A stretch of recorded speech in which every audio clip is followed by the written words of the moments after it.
Hey, today we're going to be talking about what it's like to be a diesel mechanic, what the field involves as far as pay scale, what training you need, what tool costs. If you're looking at getting in this field or just interested in the career itself, stay tuned.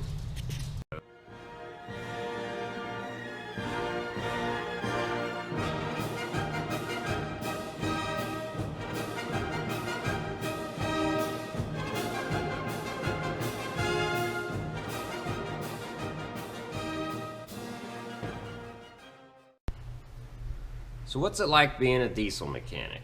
Well, in a UTI ad or Wyotech ad, everything's flashy and you're gonna learn the latest technology and all this crap. Okay, it's a job. It's typically, no matter where you work, you're gonna work Monday to Friday. That's a real good benefit of it. And you usually get off early in the day. You'll probably start, depending on where you're working obviously, you probably start at 6 or 7 or 8 and get off around, 3 to 5. So you're not usually going to work late. Now, there's always the opportunity for overtime and weekend work, but most diesel mechanic jobs are Monday through Friday, we'll say 7 to 4, something like that. It's not a flashy job. You could probably figure that out yourself. You do a lot of gasket cleaning, minor troubleshooting of repetitive items like sensors and rebuilds. Rebuilds can really wear you out because you're going to be working on one thing for, say, a week or maybe 2 weeks depending on the job. And some guys like that. Some guys like more the troubleshooting. I kind of like the stuff that comes in, troubleshoot it, it's a sensor or a small leak, you fix it, you get it out the door. But each guy's different. Some guys really like rebuilds and they like doing those and they can bang those out. It really is dependent upon your personality.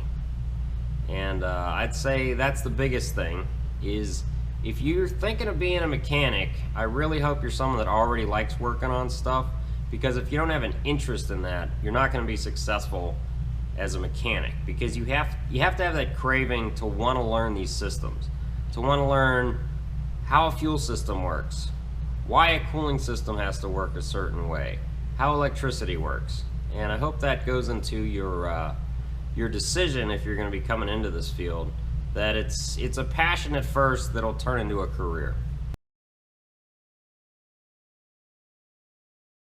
Well, if you're thinking of being a mechanic as a career, you're concerned about the money. Everyone is. This is a job. This is how you pay your bills. This is how you're going to, support your family, support yourself. So, first thing to note is diesel mechanics make more on average than an automotive mechanic. That's not to say there aren't automotive mechanics that make way more than me, and that's not to say there aren't ones that make way less than me. Typically, the tiers are like, real small engine, like motorcycle mechanics, ATV guys, make the least, then automotive guys, then diesel guys, and pretty much the top tier guys, on average, are like airplane mechanics. Way different fields, each field. I actually went to school to be an automotive mechanic. I wasn't interested in diesel, but I had the opportunity to get into the diesel field, and I'm glad I did. So what is the pay? Well, there's two types of pay scales for a diesel mechanic, really. There's flat rate and hourly. Now, all guys are paid hourly, but if you're in a flat rate shop, you get paid a certain amount for a certain job. So say you have to do a cylinder head gasket, and that pays 24 hours, and you make 25 bucks an hour. So you'll get paid that 24 hours at 25 bucks an hour, no matter how long it takes you. So if you're fast, you do it in 16 hours, you get that 24 hours anyways. Most shops, I'd say, are not flat rate though. They seem to be more shops are hourly. Shop I work at is hourly, and I prefer that. Flat rate tends to skew you to working faster and not paying as much attention as a normal hourly shop. That customer's paying the 24 hours to have that job done. It should take you 24 hours of diligent, professional level work to do that job. And that's why I feel like the normal hourly rate shops are a better place to work. You won't feel as rushed as much. Now, what is the actual pay?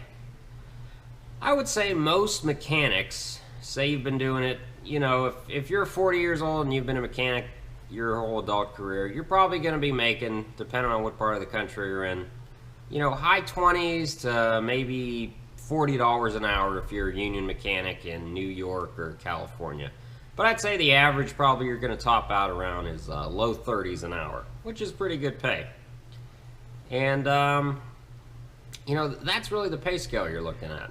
And that's assuming you work, you know, 40-hour weeks. You're going to be making, you know, let's say about $60,000 a year before taxes.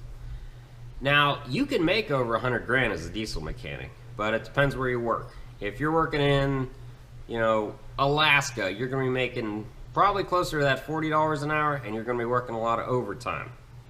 If you work on, a lot of the mines pay really well. You can make six figures doing that easily. If you're out in the Dakotas on the oil, the new oil well stuff, you're going to make bank out there. But if you work in a truck shop in a city, or you work on, you know, D8s or rental equipment in a city or in a rural setting, you know, figure anywhere from, you know, $25 an hour to $35 an hour as a normal mechanic. Unless you're union, obviously that can be a little higher. If you're in the South or Midwest, you'll probably make a little bit less.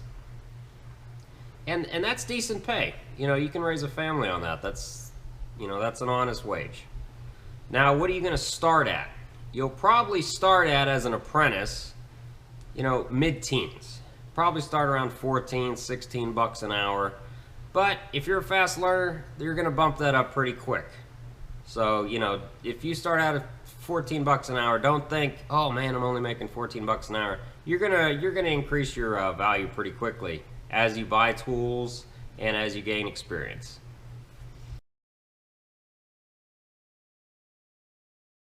All right, so speaking of tools, they're going to be your biggest expense as a mechanic.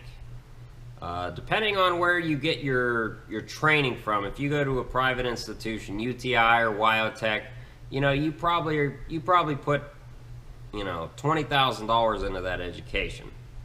So expect to spend that over the next 5 years on tools as well. Now, if you went to a community college, you just saved yourself a bunch of money. And in the long run, it seems like most companies, they're not going to care if you went to Wyotech or UTI. But it seems like most of the guys that went to Wyotech or UTI, they had a more direct path to getting a job than the guys like me who went to a community college did, because the community college doesn't really, on average, seem to have close ties with the industry. They kind of show you what you go through. UTI and Wyotech, it seems like, are better at getting you a starter position. So just think of that. And it's more focused if you go to a UTI or a Wyotech. But you're going to end up spending a lot more than if you went to, you know, a community college. So, tools. Where do you start with tools? Well, to start with, I would say don't buy a big toolbox. Just buy a cart. You know, try to get a used cart. They have large carts now about the size of a toolbox. And if you check eBay or Craigslist, you can probably usually find a toolbox with tools already from a retired guy or someone getting out of the industry, you know, for a few $1,000s. And that's going to save you a fortune, because your next thing is going to be the tool trucks. And once you start, you're going to notice these tool truck guys have outrageous prices on stuff. Because how it works is, most guys, it's a loan system. So say you buy a wrench from the Snap-on guy. That wrench might be $40. The reason it's so expensive is because the interest for that tool is already worked into the price. Most guys will pay the tool guy 25, 50 bucks a week or a paycheck, and you know, there's no visible interest because the interest is already charged in the price of those tools. Every guy buys off the tool truck. They have specialty tools. They have stuff you can't get at Sears or Harbor Freight or online.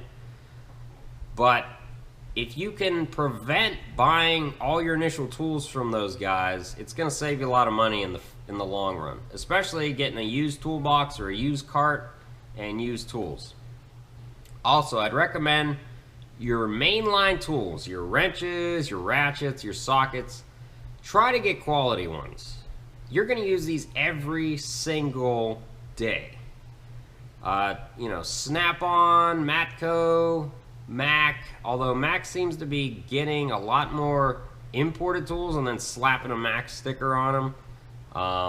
Cornwell, Snap-on, and Matco, for the most part, have mostly still American-made tools, which that's not a jingoistic statement, America's the greatest. But the tools made here seem to be of a much higher quality than ones you're going to get from Taiwan. And I would recommend, as those mainline tools, your wrenches, sockets, ratchets, stuff like that, air tools, get quality brands. Air tools, I recommend getting IR stuff. I've never had a problem with IR impact wrenches, die grinders, any of that stuff. Almost everyone uses them. A lot of the tool guys sell you IR stuff that has, their badge on it, Cornwell badge, or Snap-on makes their own for the most part. Matco, a lot of them are just rebadged IR tools. You might not know this, but if you're getting in the CAT field, CAT has their own brand of tools that you can get at cost as a mechanic through CAT. And Snap-on makes most of them. And you're going to save a lot of money buying it through CAT than you would from getting it on the Snap-on guy. The only problem with that is, though, if you go to warranty it, you have to go through CAT opposed to warranting it through the Snap-on guy. So that's kind of my spiel on tools. Try to get used initially. Also, if you can pay cash, most of the tool guys are going to work with you on lowering their prices. So let's say the wrench is $40, but you don't have an account, you pay cash for it, they might, drop the price 20%, 30%, because you're not paying that interest because you're paying cash for that tool. And you can save a lot of money over the years doing it that way. And that's my spiel on tools.